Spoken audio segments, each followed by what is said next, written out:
We hate. We hate because we're taught to hate. We hate because we're ignorant. We are the product of ignorant people who have been taught an ignorant thing, which is that there are 4 or 5 different races. There are not 4 or 5 different races. There's only one race on the face of the earth, and we're all members of that race, the human race. But we have separated people into races so that some of us can see ourselves as superior to the others. We thought it would work, I guess. It hasn't worked. It has been bad for everyone. But it's time to get over this business. There is no gene for racism. There's no gene for bigotry. You're not born a bigot. You have to learn to be a bigot. Anything you learn, you can unlearn. It's time to unlearn our bigotry. It's time to get over this thing, and we best get over it pretty soon. I'm an educator. Why do we hate?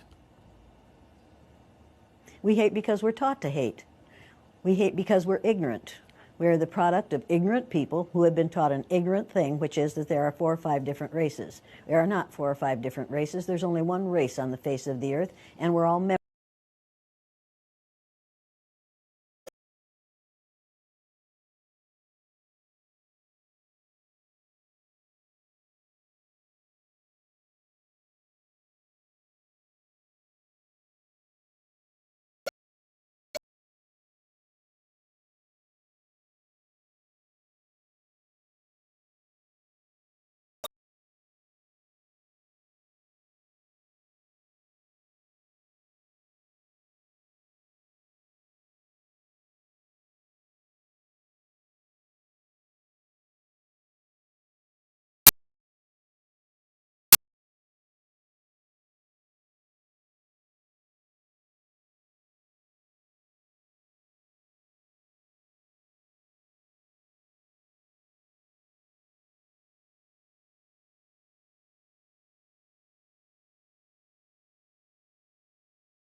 Now. There's no such thing as reverse racism. There's no such thing as reverse racism. You can only be a racist if you have the power to institutionalize what you're doing to people who are different from you. What we're calling reverse racism is natural reaction to being treated unfairly on the basis of somebody else's ignorance. Now, don't ever let anybody say to you or about anyone around you that people don't like that person because of the color of their skin. That isn't the reason white people don't like people of color. They don't like people of color because they don't understand about skin color. And they don't understand that we all are descendants of somebody who looked like your mother. That's deep. You don't really want to get me started on this because I do want to get you started. I'm really angry about how we are miseducating the American mind. And what I like the most about what you're doing in your exercises is that you come in with a very direct attitude. You even call yourself the B word. Well, but you see, the B word for me is the one that's most often used to refer to me. It used to bother me a lot. For me, the B word is an acronym for being in total control, honey. So you want to call me that? It'll prove to me that you're out of control. And then I'll whip out my little Lorena Bobbitt fruit knife and take care of it for you. Go on. So is it necessary to strip away all of a white person's power, like in your exercises, in order for them to see the light? Or is there another way It's to... necessary to do what we do in offices, and in the military and in schools and colleges and in hospitals and in community groups all the time. What we do is we become our parent ego. We go into our parent ego state, and that forces all those we're working with into their child ego state. And if you watch our present, so-called president, he spends most of his time either in his child or his parent ego state. He never gets into his adult ego state unless he's reading off the teleprompter. And he is such a poor reader that oftentimes he makes mistakes, and then he is instantly in his child ego state right in front of your very eyes. It's absolutely fascinating to watch it happen. Speaking of our president, a lot of people say that racism has risen under him. I mean, anybody who doesn't say that hasn't been paying attention. It absolutely has. I'm getting more hate mail now than I have gotten for years. The kinds of things that are being said in this country today are things that he has said for the last 2 years. He has said them publicly, and he got elected because he said them publicly.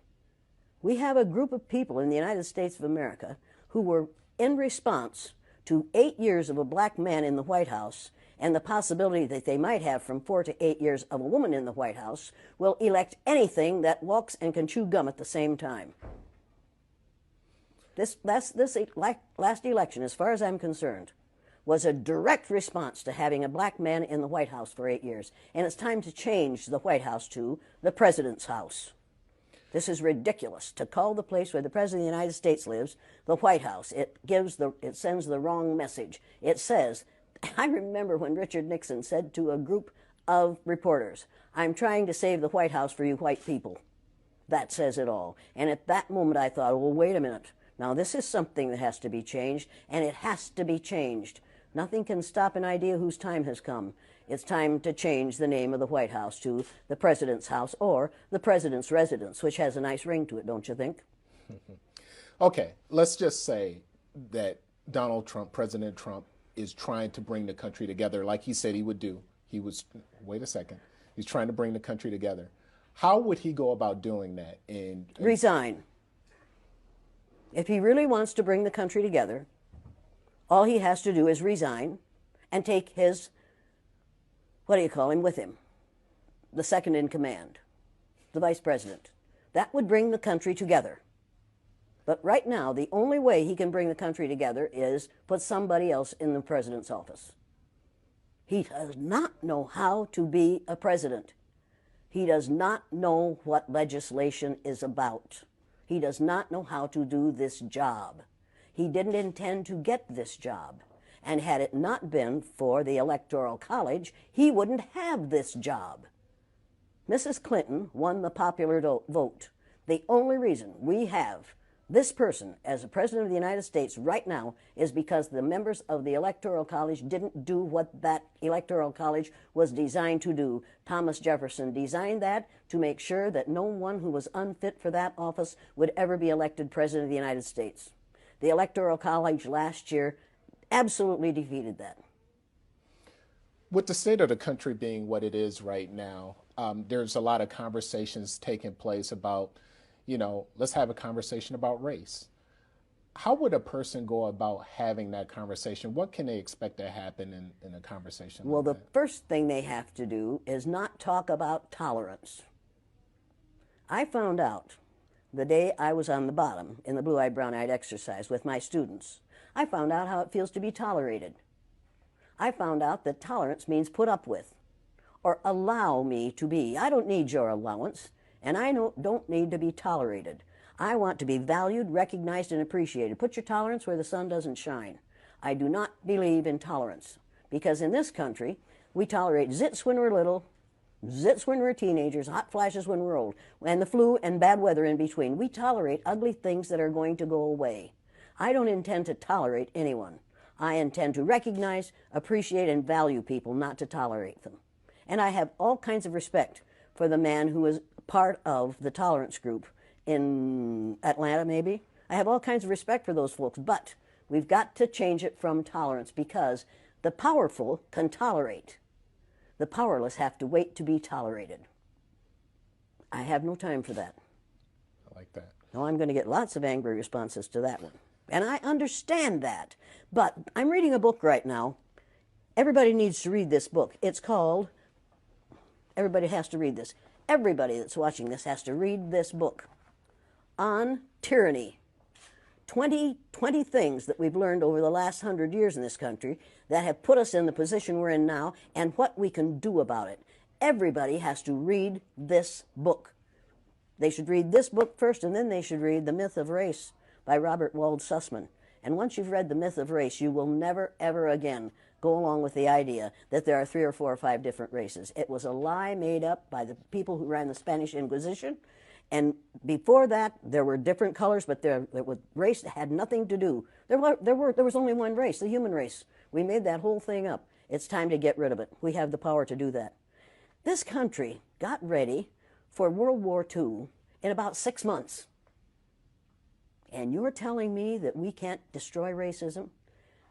White people created racism. Anything you create, you can destroy. God created human beings, the human race, and they started out black women. White people created racism. Human beings created racism. It's time to get over it. Can we go back 1 second? Sure you can. You criticized President Trump. Did I? One thing that a lot of people have criticized former President Obama on was not speaking out on race enough. Do you think he failed in that? What if he had spoken out enough on race? Imagine what would have happened to him. The man is still alive. Do you remember Dr. Martin Luther King Jr.? Do you remember Malcolm X? Do you remember all those people have been killed not because of the color of their skin, but because of the fear of white people that someone who isn't white is going to look better, sound better, act better, do better than they do? Mr. Obama was the president of all of us.